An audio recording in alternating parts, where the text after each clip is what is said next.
Assalamualaikum. Si yakhui moichingi moiching sinabu makare kai hai batare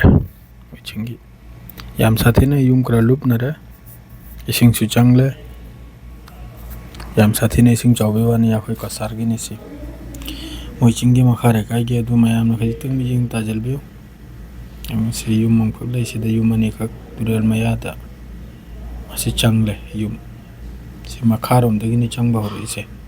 makhare kai haibsina khajitang mafam si kutpagum tawi aduna makhoirom deni si yum si ang lup ke tawra turel maya maktani makhoin lai rise changba horam ni sing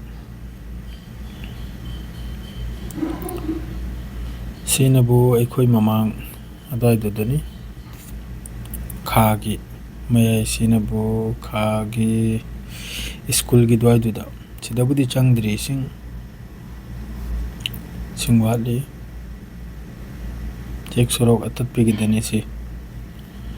school mana mamang gida changa dore si de sukuning marum tring aire singse yam sathin chawna heli yam sathin kan heli makharum tadi yam sathin lubna baiwani ko khoi dadi khajik tang lana rehem tawbire haju phawda duni